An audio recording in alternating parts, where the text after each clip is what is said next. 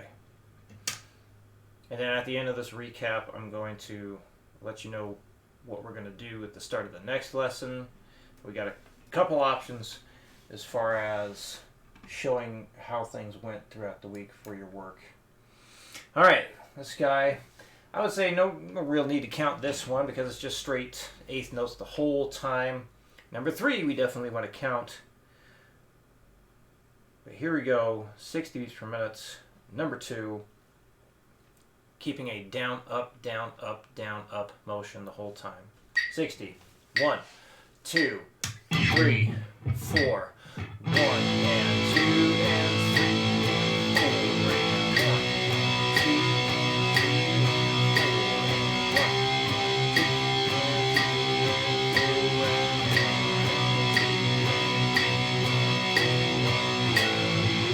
1, 120. 1, 2, 3, 4.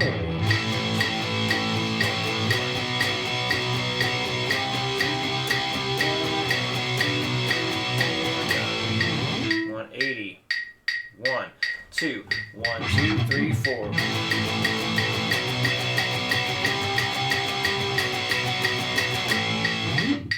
240. 1, 2, 1, 2, 3, 4.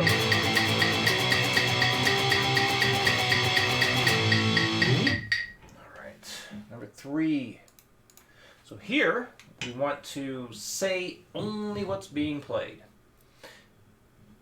Keeping the down strokes happening on the down beats, up beats happening, or the upstrokes happening on the up beats. So constant fluid motion the whole time. 60. 1, 2, 3, 4. 1 and 2 and 3, 4. 1. 2, 3 and 4 and 1 and 2, 3, 4 and done.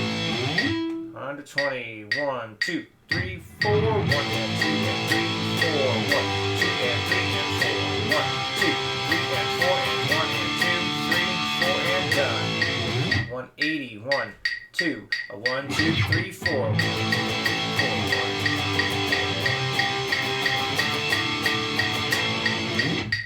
240.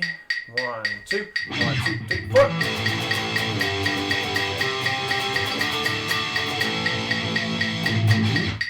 Okay, there we go. All right, so things that would be helpful: track your progress. So one thing could do with Guitar Pro. Let me change this here. So just hit the letter T to bring up a text box. And then maybe enter the date and then how fast you got, like the max speed. And this way you can see how your progress is going each week or each day. And that's also some good info for me, so I can also see how things are progressing for you. So for next week, the things to do, got 2 options really. First one, some people don't like doing this because they feel a lot of pressure, is perform everything live on Skype. So basically how we started off yesterday, just asking you to play stuff as we went.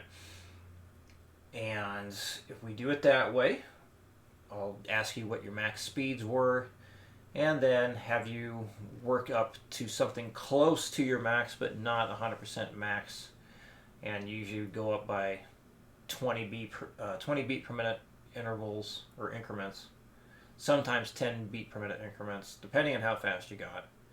This way I get a good sense of how things have gone throughout the week. The other option, which quite a few people like to do because it's less pressure, is record it and send me a video of it. So if you do that, I think the easiest thing is just record the whole practice session. You can split up the videos if need be, so this way they're not huge, like a video for exercise 1, video for exercise 2, and so on. And then what I do is, watch the beginning, and I skip ahead to the end. Say like, okay, well, how does it sound at the beginning? How does it sound when you're going fast? And if I hear things that might be incorrect at the faster speeds, then I go more towards the middle of the video and have a more in-depth watch and see, okay, where do things still sound good, and find out where do things start to go astray. So whichever one you feel more comfortable doing, whatever one you think would be easiest for you and would like to do consistently, that's the thing we're going to do.